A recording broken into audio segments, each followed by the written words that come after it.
Hey everybody, welcome to the Orange and Brown Talk podcast. Dan Labbe with Mary Kay Cabot here the day after the Browns lose to the Bengals in week 1, 17-16. They are off to Baltimore for week 2 here, another divisional game against a very difficult opponent. This is a Hey Mary Kay edition of the pod.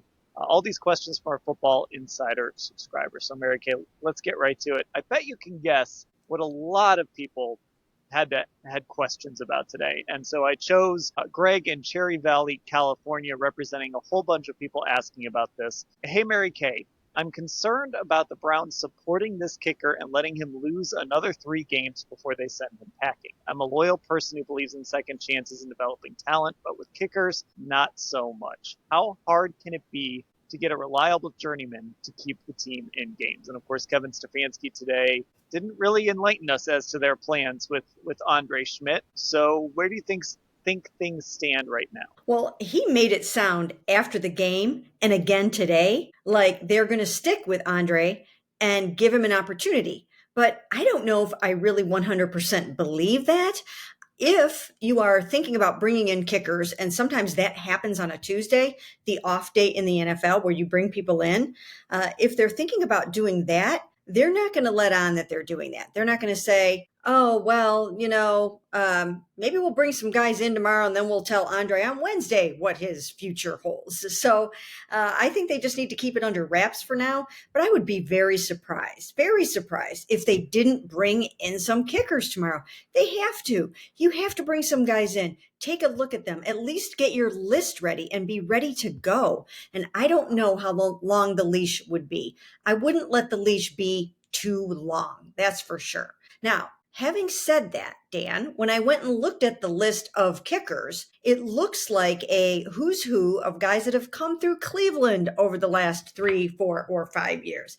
So many guys on that list were former Cleveland Browns kickers that didn't work out here for one reason or another. But some of them, I think, still have some talent. So this is going to be interesting to see what happens. Maybe they'll give it one more week. I don't know if they can afford to do that. If you're missing an extra point in a 36-yarder, then I think you're on very, very shaky ground. If you had missed a 52-yarder, that's a different story. But to miss a 36 and a 33, that's uncalled for. They can't have that. I mean, he went 50% yesterday on his kicks, and that's not okay. Well, yeah, and look, in a game like that where you had an opportunity to win it and you didn't, in large part because of that. Like, you can't, it's sort of like we were saying it a lot with Dustin Hopkins.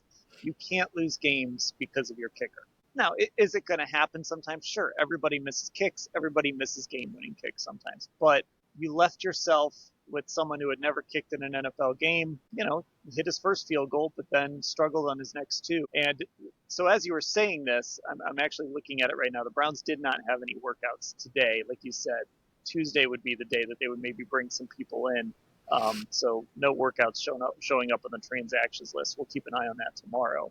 But you're right. I mean, who are you going to get? There aren't a lot of guys out there. But also, we've seen reclamation projects. I mean, Chase McLaughlin is kicking in Tampa Bay right now, right? So we see guys who have struggled in other places, have success when they find a new home, at least for a little while. This is just a difficult spot because I don't know what your options are, but also it's almost like when a closer starts blowing saves in baseball. Even if you didn't lose the game solely because of that, it's just such a demoralizing way to lose when you feel like you can't trust your kicker. Yeah, and I think when I look back to yesterday, after he missed that extra point, I think that the offense remained somewhat rattled about that, because if you look, that was right after that where the 2, let me make sure I have this right. I could be wrong. I got to pull up the game book too. I don't have that up, but yeah. After you make this point too, Zach Taylor said something about the Browns kicking game too yesterday that I'll look up while you're talking. Oh, did he? Okay. But it seemed to me that they sort of lost their focus after that. And again, I'm trying to find it real quick here. And of course I'm not finding it. But yes, there it is. So yes, after that is right when, Jerry Jeudy had the ball go off of his hands on the very next drive. And then on the drive after that, you had the back-to-back drops by Fannin and Jeudy. So they didn't react well to that adversity in the game. It kind of took the wind out of their sails a little bit. It shouldn't have, and maybe that didn't have anything to do with how they were playing after that. But it seemed like it just kind of deflated them a little bit, and you can't have that from your kicker. You cannot have that. So I think they should bring someone else in. I don't even think right now I would give him another game. I think I would put him on the practice squad, have him kick some more, get him down to the stadium, and then when he's on really solid footing again, then trot him back out there. But for right now, I think I would be going in another direction. I don't even know. Maybe you bring back Dustin Hopkins. That would probably be a disaster. But at the final cuts, I put Dustin Hopkins on the roster because I thought it was too risky to go with a young guy who had never kicked in a game. And I watched Dustin kick a fair amount in the preseason. I didn't think he was horrible. I mean, you knew that that was still somewhat of a risk too, but I think I would have been more willing to go with the veteran than the guy that had never kicked in a game, especially when you're dealing with weather conditions and wind and all of the pressure that goes on at Huntington Bank Field. Yeah, I can't find I can't find the Zach Taylor transfer. But basically, Cincinnati had that play late in the game where they lined up and they tried to draw the Browns offside on fourth down in their own territory. And it was actually the series right before the interception offset Tillman's hands. And my thought was, I would go for this if I was Cincinnati because I wouldn't want to leave it in the hands of my defense. What do I know? But they decided to try and draw the Browns offside. Then they punted away. And one of the things Zach Taylor kind of said was, we knew they were having kicker issues. If you give them the ball in their own territory, how close do they have to get? Now I'm ripping on my own here. This isn't what Zach Taylor was saying, but this is probably what was in his mind. Like, how close do they have to get to even want to try a field goal, right? Would they even try a field goal, or would they just say, we got to score a touchdown? Again, even when you start having teams thinking like this is how the Ravens are going to think. This is how all these teams now, as long as they believe the Browns maybe can't trust their kicker, that's how they're going to approach things. Yes. And it's just a position that you don't want to be in and a problem that they thought they had solved. They were really, really confident with Andre heading into the season. They felt really good about him. They've been watching him all the way back when the offseason started. They've been watching him all throughout OTAs and preseason and training camp and games and practices. And I'm sure Bubba had a lot to do with it. He felt really good about him. And it's not working out right now. It's just not working out. 33-36. I would not feel confident. I don't think the team would feel confident. I don't think the players would feel confident with him lining up to try to make the game-winning kick in Baltimore, right? So we'll have to see what happens tomorrow. But the Browns have got to be thinking along these lines as well. They absolutely have to be. If nothing else, you have to bring someone else in here and put him on the practice squad. Now, I think Riley Patterson is already on someone's practice squad. So if you were going to go out and get a Riley Patterson who was here last year, you would have to sign him to the roster. So yeah, I don't know who you could go get, but I would definitely be bringing somebody in here tomorrow and trying to get this thing solved. Doesn't this in part feel like, we've seen this team make decisions like this before, where, whether we want to talk about how they handled backup quarterback a couple years ago, now how they kind of handled this kicker situation this year, where they just kind of made a decision, when they made the decision to go with DTR as their backup, right? This year, they just make the decision to go with Andre Szmyt as their kicker. We've seen this team over the last few years make some of these decisions where they've just put someone in a position where maybe they weren't ready for it. Now, kicker is always a little different. I think I understand that, but sometimes I think they kind of overestimate maybe what they see from a guy in training camp or the preseason, and they make some pretty game-changing types of decisions with some of these guys. Yeah, I agree with you on that. But I think the thinking here is, and it's a theme that runs through the whole team, is the fact that there is a youth movement going on in the Cleveland Browns right now. So they've sort of have almost two tiers of players. They've got their Super Bowl window guys that were left over from the Deshaun Watson years. And that group includes David Njoku, Myles Garrett, Denzel Ward. And they're kind of trying to keep these guys going in the event that they end up with their franchise quarterback next year, or in the event that something good happens at quarterback this year and Joe Flacco is able to win some games or whatever they hope is happening this year, or that Dylan Gabriel can come in and keep them relevant through November and maybe possibly even into December or whatever.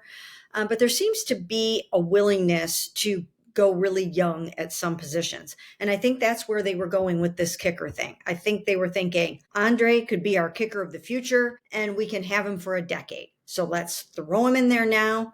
And we don't necessarily think we're going to the Super Bowl this year. So let's get him acclimated. Let's get him down at that stadium. Let's get him going in the wind and the rain and later the snow and all that kind of stuff, and see if we don't have our kicker of the future on our hands. And I think they still sort of feel like that. That might be why we're getting that messaging coming from Kevin Stefanski right now about, we like him, we've seen him, we're going to ride with him, which is what it seems like they're saying.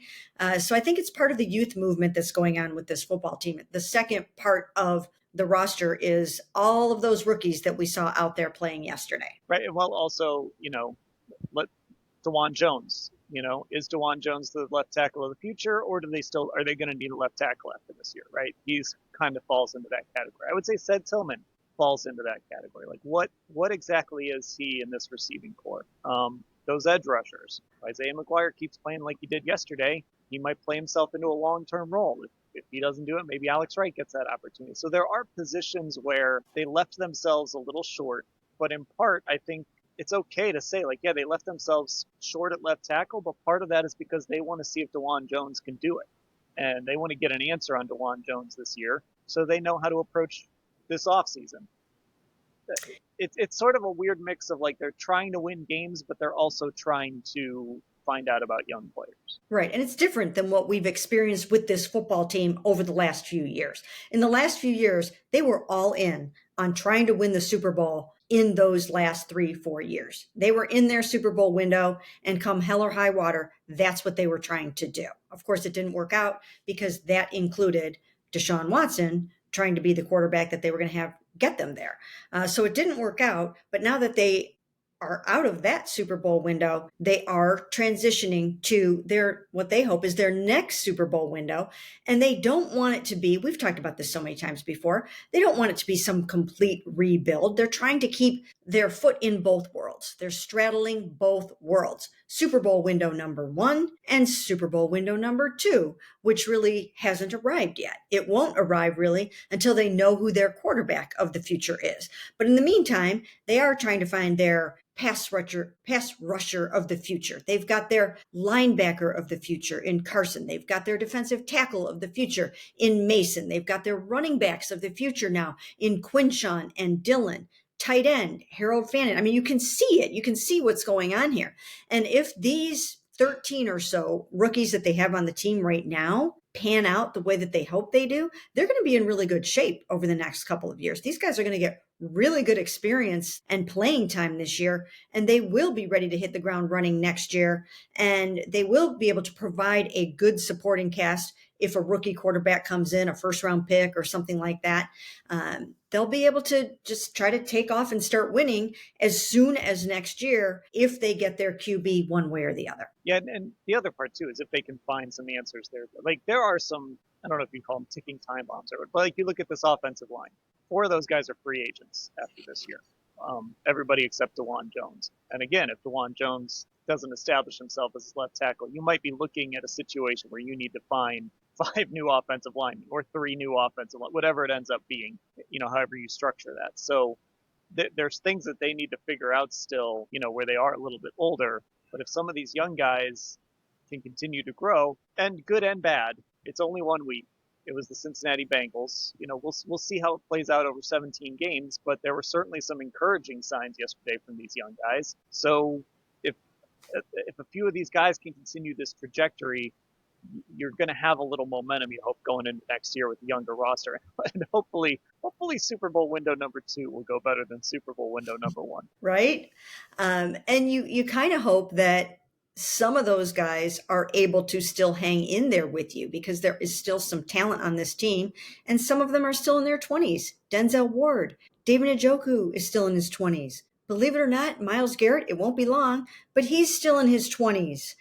So you still have your Super Bowl one window guys that might still be able to help you as you move forward with this youth movement. And they will be on the back nine of their career as you get into that. But there will still be some key pieces that you have.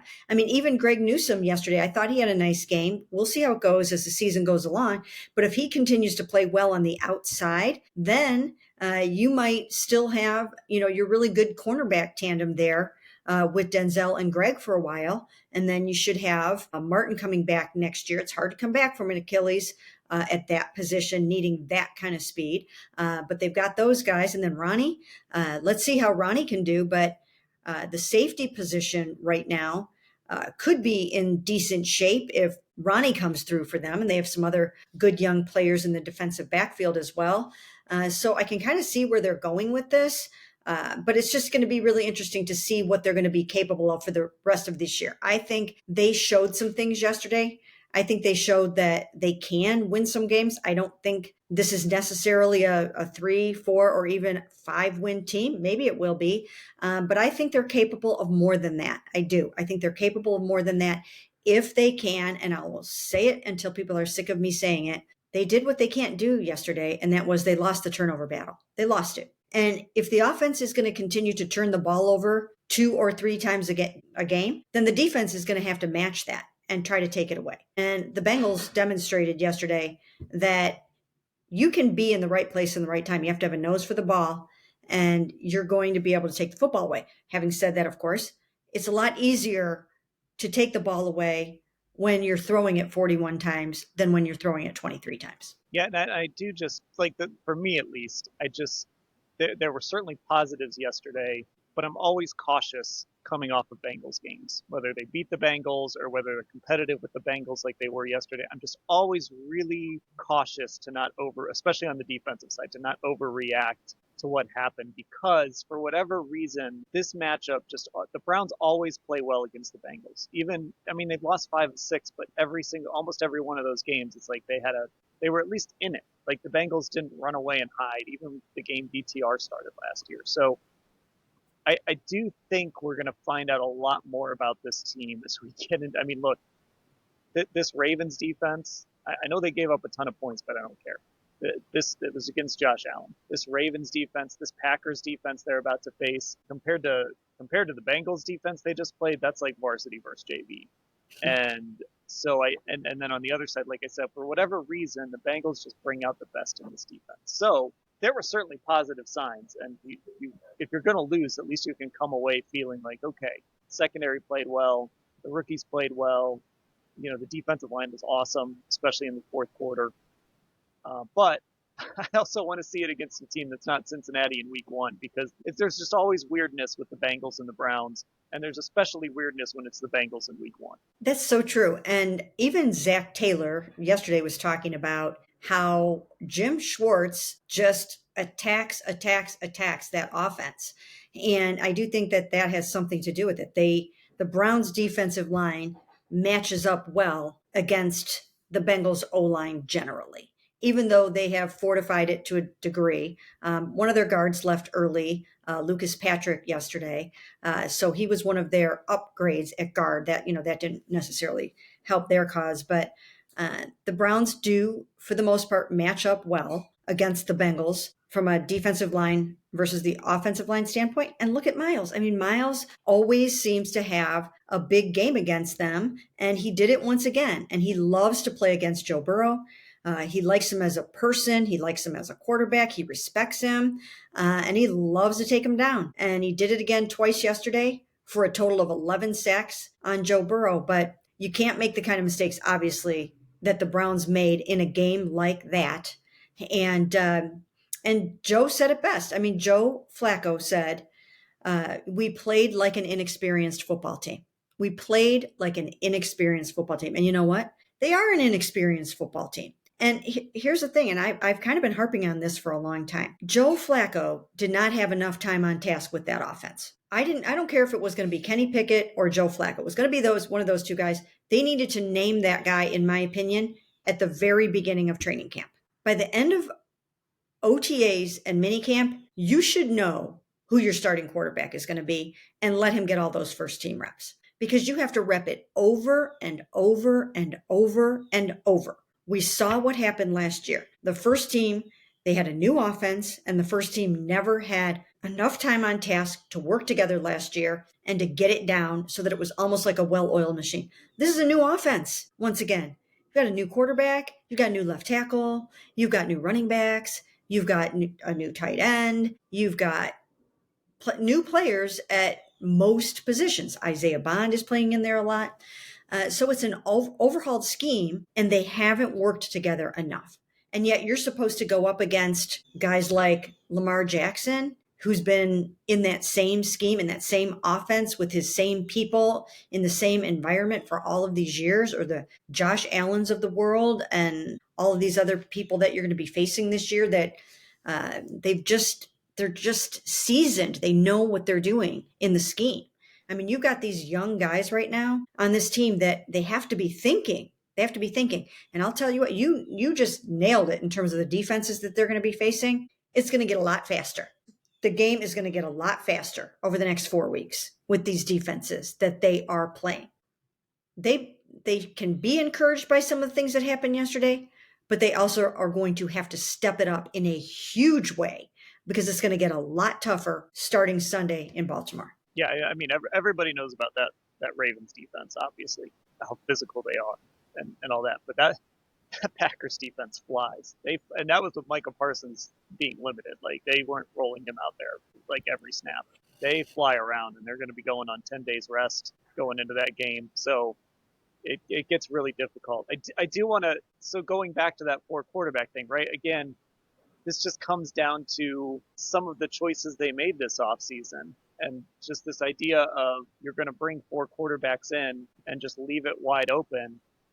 I feel like, to your point, even if they wanted to have a competition between Joe and Kenny, which I mean, I guess in a way they kind of did do that.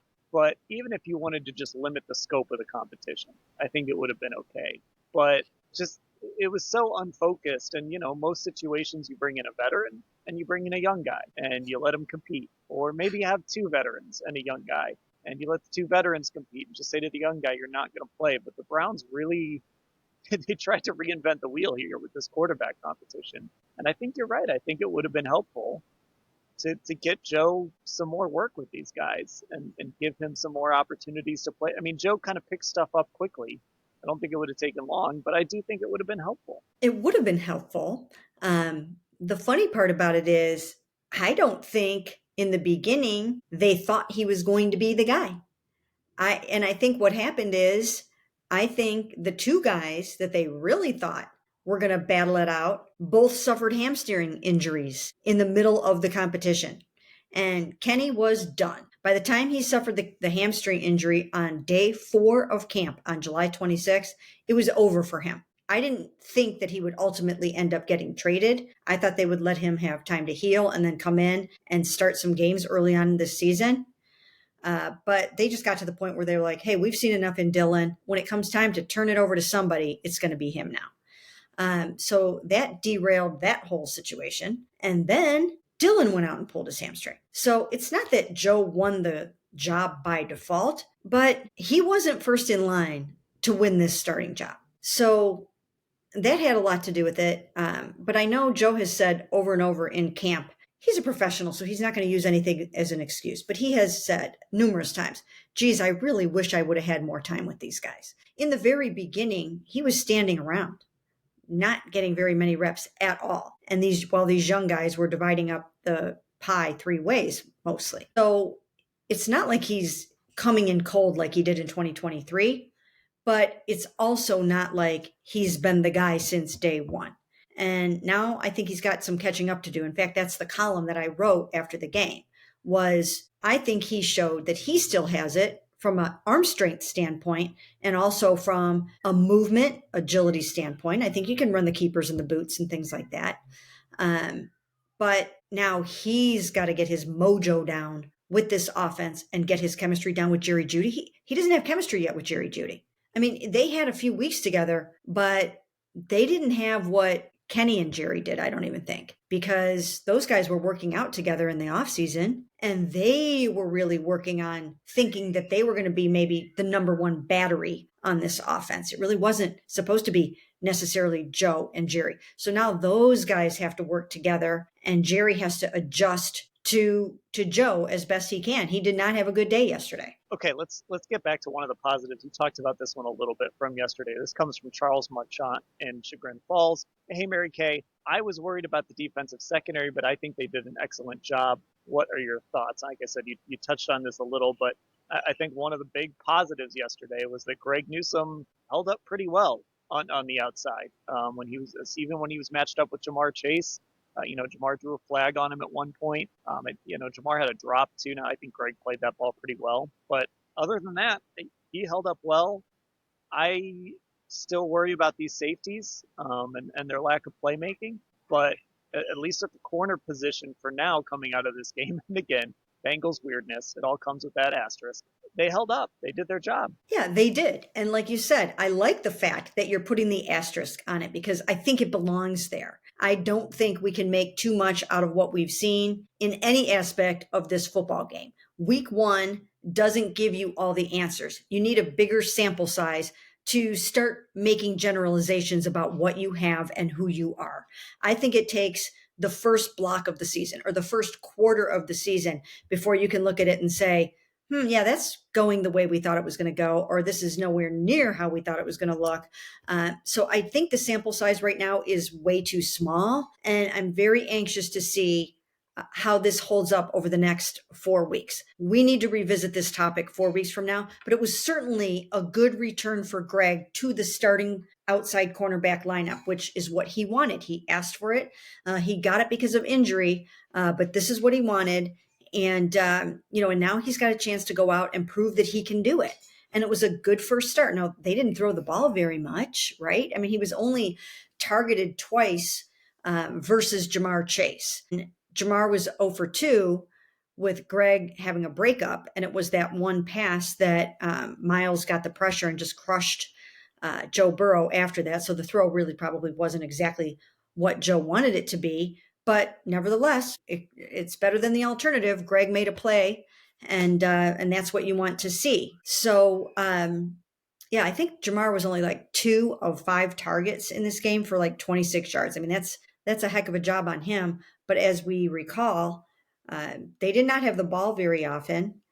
They were going 3 and out almost every single drive in the second half. They did go 3 and out on every single one except for one. They got 1 first down in the second half. So it's not like there were tons of opportunities for Joe Burrow to go out there and try to exploit a weakness in the defensive secondary. He only attempted 23 passes. So let's see how it goes over the next 3, 4, 5 weeks or so. But it was a good confidence builder for Greg to go in there, get his feet wet again on the outside, and then head into Baltimore and see how it goes. Yeah, and this is a really interesting week because we know the problems Lamar Jackson causes.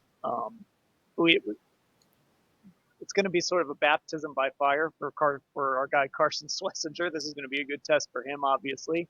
JOK was always so good in that role, kind of chasing around and spying Lamar Jackson. I think this is a week, and again, like I said, that safety position, there just has not been enough playmaking over the last 2 years. That's a big part of why I think the turnover numbers have been so low. But this is kind of an important Grant Delpit week because I think he's going to have to fill a little bit of that void left by JOK to make sure Lamar doesn't break off one of those big runs.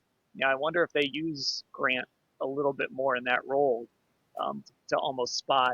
And I don't know. I know last year the Ravens are really trying to match up Mark Andrews on him, and I don't know if Isaiah Likely is going to be available this week. But this is an interesting Grant Delpit week, and I know that he wants to do more, and I'm sure the Browns want him to do more. And this week is kind of an interesting matchup for him to see if he can be a guy that can help kind of keep Lamar Jackson as contained as you can. That's right. That's exactly right. And in my preview column where I talked about what I think the Browns are capable of this season, I think that I can't even remember what the headline on the column is. But I think it was something about with Quinshon signed and Myles Garrett on a mission, here's what I think the Browns are capable of this season. And I kind of went through each position and talked about what some players at each position were going to need to do. And when you get to the Grant Delpit part, I kind of make no bones about the fact that I do think that he needs to do more. I've been hearing him say now for 3 years that he hasn't done enough and that he wants to do more and that he's planning to do more. Well, there's no time like the present. This is the time for Grant to step up and fill that void, like you said, that JOK left behind, that playmaking void that they have right now. And I know Carson's going to ease a lot of that pain as well.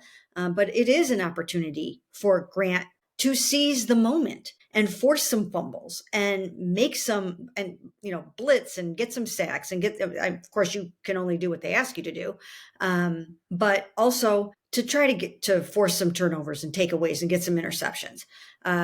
He's uniquely positioned in the middle of the field to be able to make plays in all different kinds of ways, and he needs to make more of them. He absolutely needs to make more of them. He was drafted in the second round out of LSU, and I do believe that they felt like he was going to become a Pro Bowl safety. And then, of course, he ruptured his Achilles as a rookie. And that's a huge injury. That's a tough injury to come back from.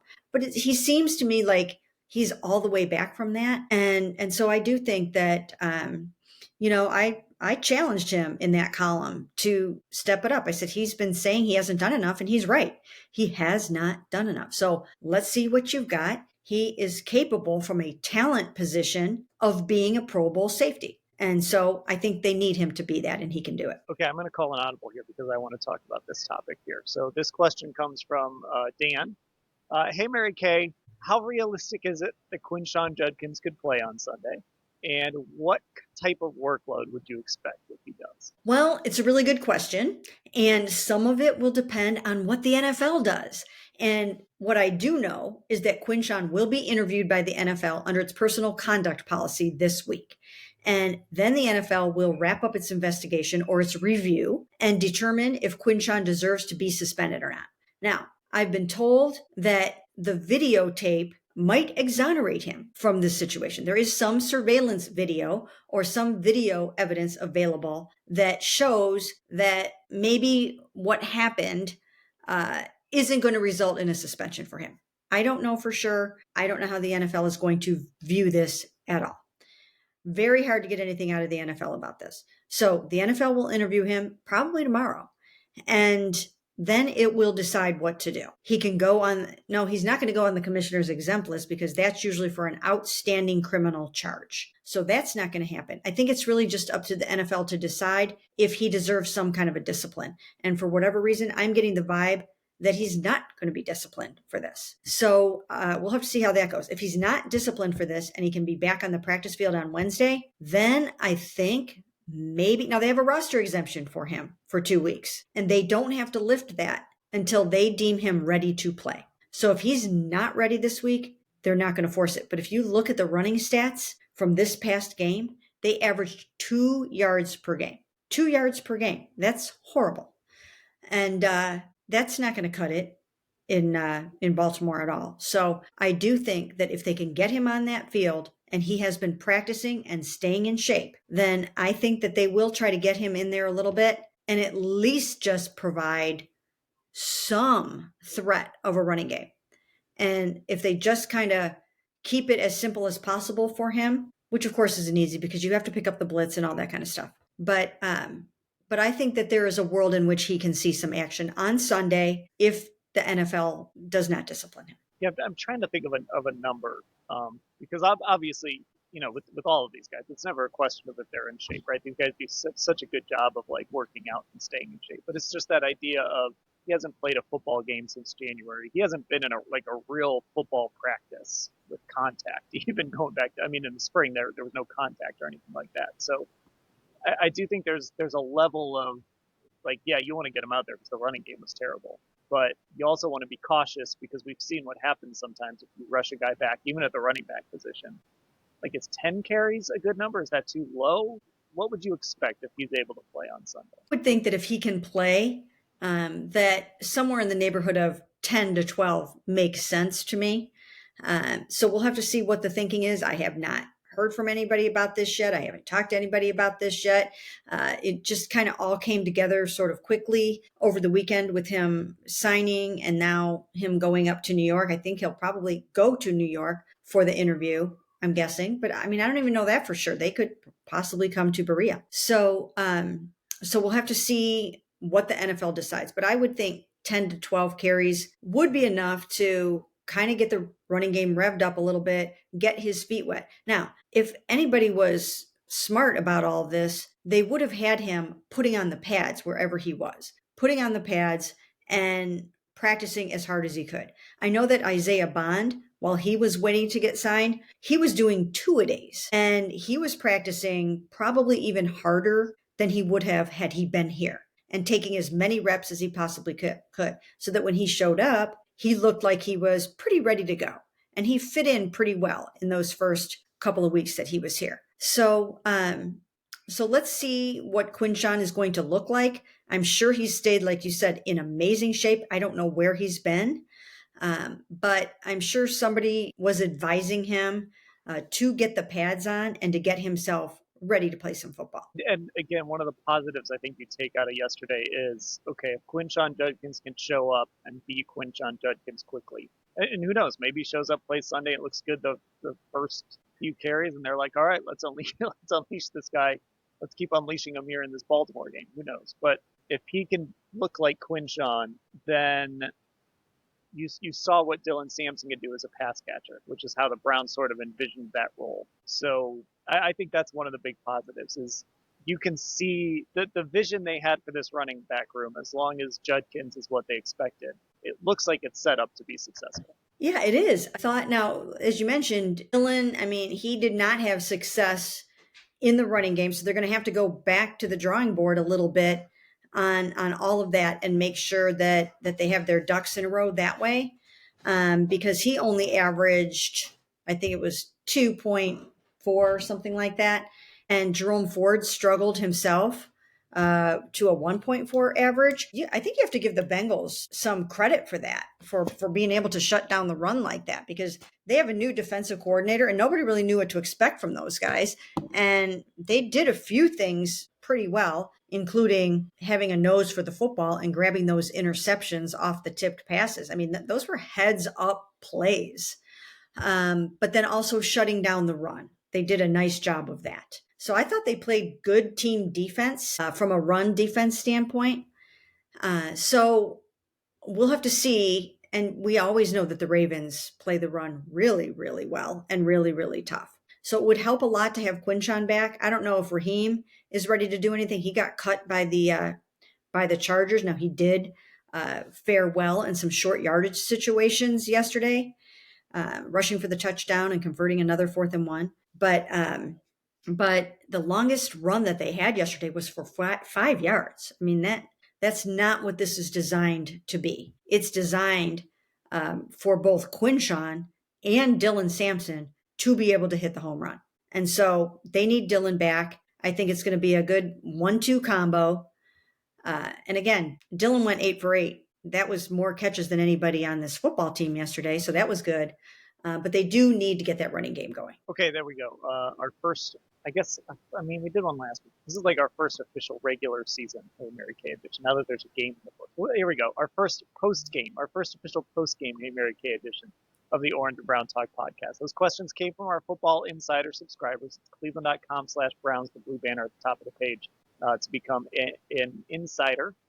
Find Orange and Brown Talk on Apple Podcasts and Spotify, and also get subscribed to our YouTube, Cleveland Browns on cleveland.com. We went live after the game, not right after the game, at 8 o'clock on Sunday night. We're going to keep trying to go live with our post-game pods around 8 o'clock on Sundays. So get subscribed to our YouTube channel. Again, Cleveland Browns on cleveland.com.